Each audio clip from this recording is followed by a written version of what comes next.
I became quite an expert in the different thicknesses and piles of carpets. MICROMASTER has been close to my heart for a great many years of my working career. This is a bit more lively and it is a recognition that the drives are sold throughout the world. I'd even gone to the extent of organising CB radios.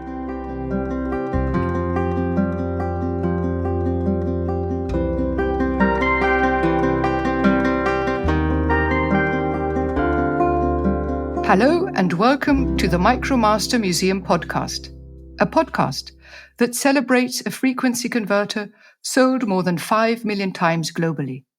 For more than a year, I have been talking to people whose lives have been shaped by the MICROMASTER and who have contributed to the success of this landmark converter.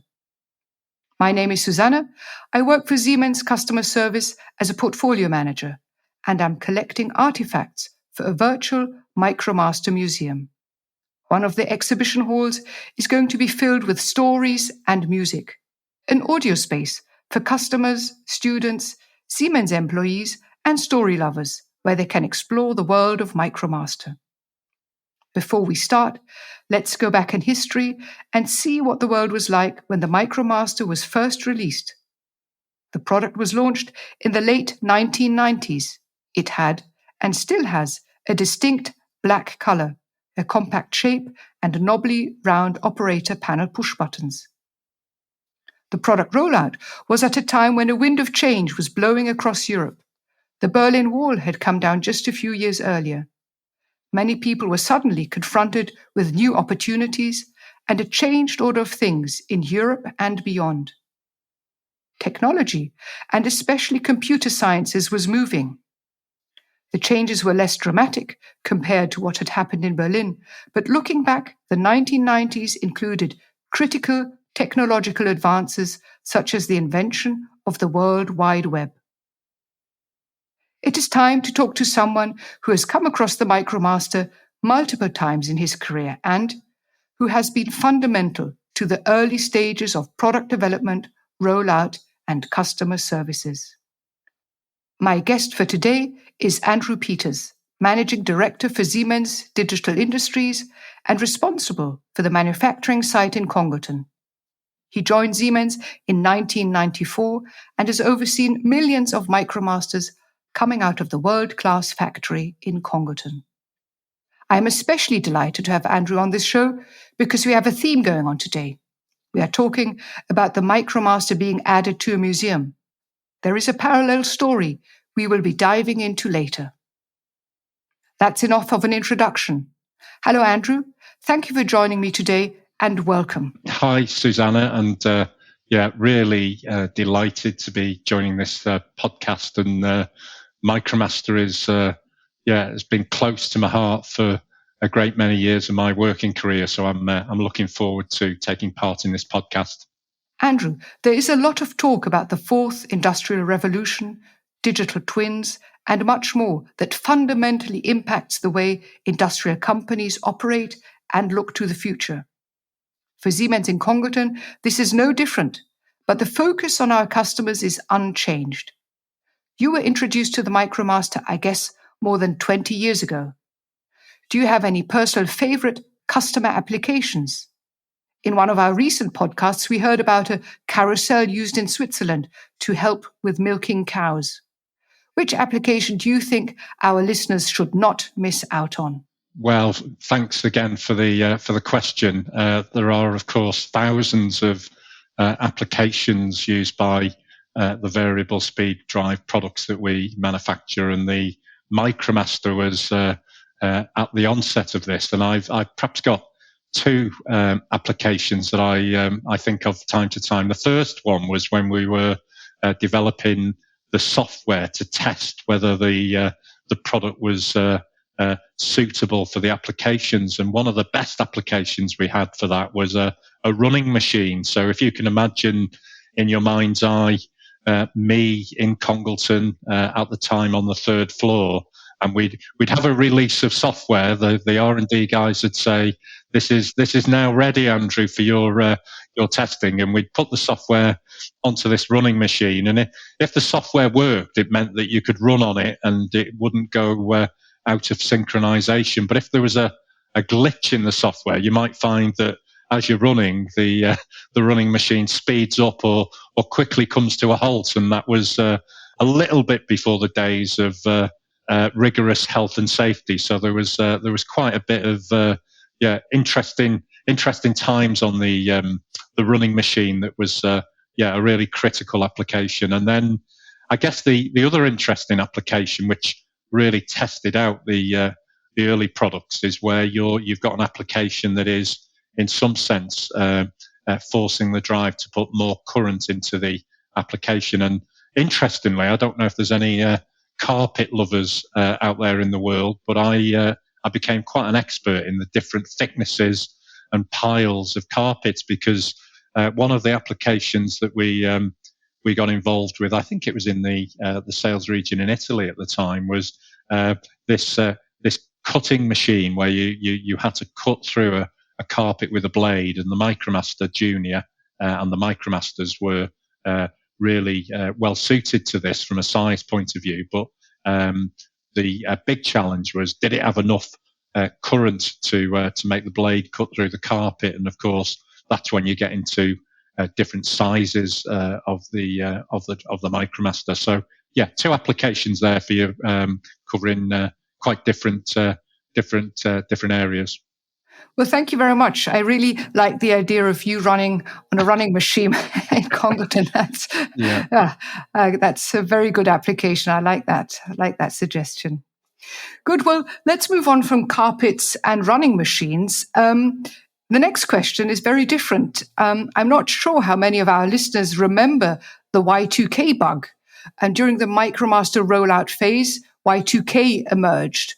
Andrew, did the engineers who developed the MicroMaster take this into account when they designed the product? And were there any contingency measures in place? Yeah, well, it's another great question, and this is I think you can say that irony is pretty ironic, because what I can tell you is that I don't think that we took into account the Y2K problem when we were designing. And just for your listeners out there, what is the Y2K problem? It was to do with the fact that at the end of 1999, there were a lot of computer systems where they'd only been programmed up to 1999. So when it got to 2000, there was a concern that there would just be a lot of zeros.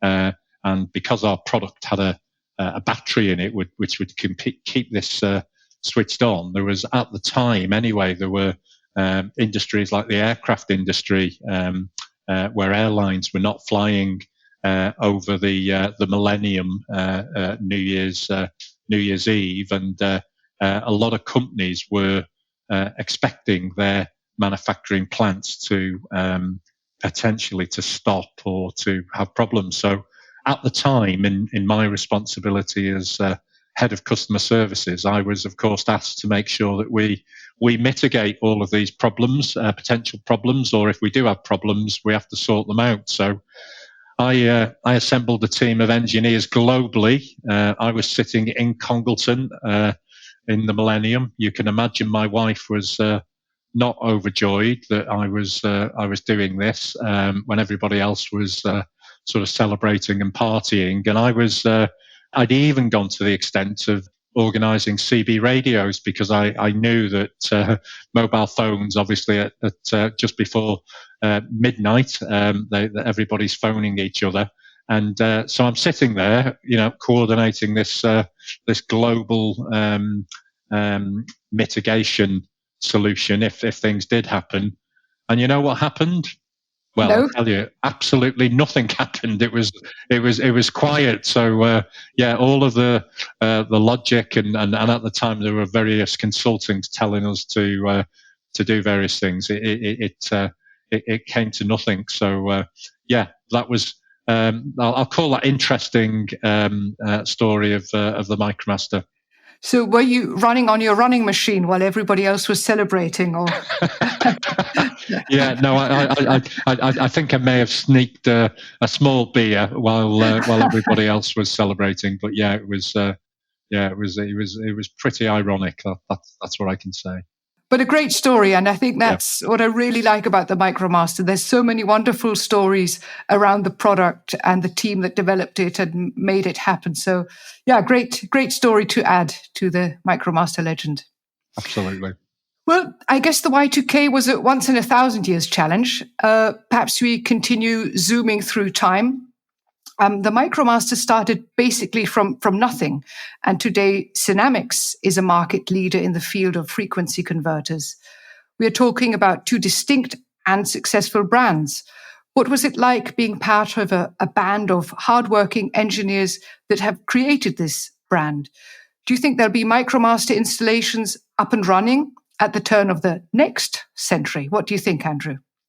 Again, I mean, it's back in the early 90s, the drives technology business in general, again, for your viewers or listeners, sorry, out there, the variable speed drive technology is a technology that replaces mechanical solutions like belts and pulleys that were the mainstay of solutions up until that point. So it was quite in its infancy, and with that, of course, it brings quite a dynamic situation where you've got a much smaller team than you've got today with our global Synamics, and it was I'll call it, you learn very fast from your mistakes, and you're in it together, really creating what we've got today, which is fast forward 30 years, and now our business is a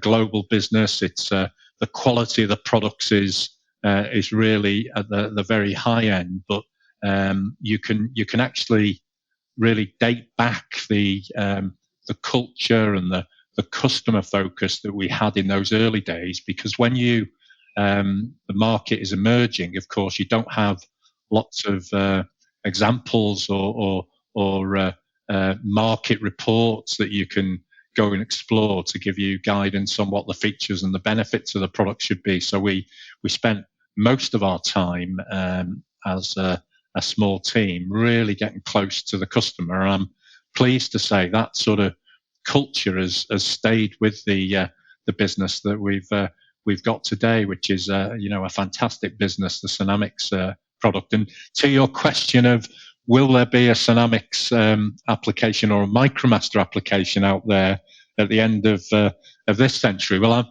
I reckon there will somewhere. Yeah, we had an example recently where I think we got shown a 30-year-old MicroMaster. So yeah, I think someone somewhere will be using one for many years to come. They're very good products and very, very reliable. To be honest, from what I have been hearing, I could imagine so very well, because there's so many people very happy with their MicroMasters. Yeah. And I guess it's applications that sort of are happy with the process they have today. But anyone looking to the future should be encouraged to invest in new technology. Absolutely. But let's see if there'll be a new podcast coming up in 80 years' time. And just one question. I seem to remember there was a motto going on between the people that worked in this very close group that sort of established this wonderful culture. And the motto was something like, we'll do it before they do. I think that was very, very encouraging, sort of optimistic and positive towards having an impact on the industry. Absolutely, yeah. It was all about being first to market and bring the new innovation. So yeah, we came up with the "We'll do it before they do" motto, and again that has stuck within the business. That we've now become really expert at faster innovations than perhaps we've done in the past. So yeah. Well, let's zoom back to the present. And the product discontinuation for the MicroMaster has been announced. And this is why we have started the MicroMaster Museum podcast. Andrew, some of my listeners may not know, but the retirement of a converter somewhat coincides with your own upcoming retirement. we will not be putting you into a museum, so that's for sure. I think life beyond Siemens awaits you. Yeah. But looking back at your very successful career, how has the MicroMaster been part of making you the manager that you have become? Well, yeah, I mean, it's without sort of getting too emotional, I guess. As you said at the start, my Siemens career started in 1994, and it will end in a few months. And the location of my Siemens career started, of course, in Congleton, and more specifically on the third floor of our building. And I'm currently also on the third floor of our building in a different office, but not more than 15 meters away. So my journey start and journey end is going to be in the same place, which is quite nice, I think, to start and finish the journey. And in terms of the MicroMaster, not all of my career has been with Siemens Congleton, but I spent a good part of my career also working in the sales region in the UK, headquartered in Manchester, and during my responsibilities, I in the main was responsible for the drive technologies, which included MicroMaster. So I can't seem to get away from it. It's never too far from my career, and I'll be honest, I've loved every minute, and I've been very lucky to be associated with such a great product portfolio, which was started with this MicroMaster range. So yeah, you ask quite an emotional question for me. The MicroMaster's coming to retirement, and I will be as well. Mm-hmm. So do you have any applications at home with the MicroMaster? Do you have a running machine or something ready for your retirement? Yeah, we do have a running machine, but it needs to have a bit more running on it, I would say. But maybe that'll happen with my retirement. Yeah. Yeah, great. Well, thank you so much, Andrew, for your comments and insights on you're not moving very far in the office, the third floor, but I think in between a lot has happened, and you've had a great impact on the people around you. Pleasure to be involved in this podcast. Thank you, Susanne. Great, thank you. Well, before we start preparing for your retirement, I do have a final question, as is very common in this podcast, because for the virtual museum, we're looking to add a song that you personally associate with the MicroMaster, perhaps a sweet melody of happy memories or a wild tune of determination. What would you like to add to our playlist for the MicroMaster?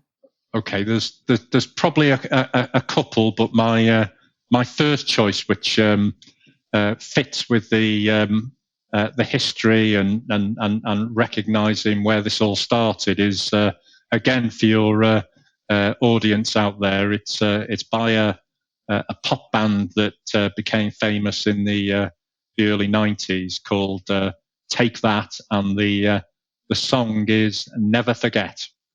Mm-hmm. And any specific elements of the song that you associate with the MicroMaster? Yeah, I mean it's all about where it started, and where you are today is all based on where it all started. And I very much see, as we've talked about in the podcast, the business we've got today with Synamics was built on where this all started with MicroMaster in the early 90s. So that's why I like it. Yeah.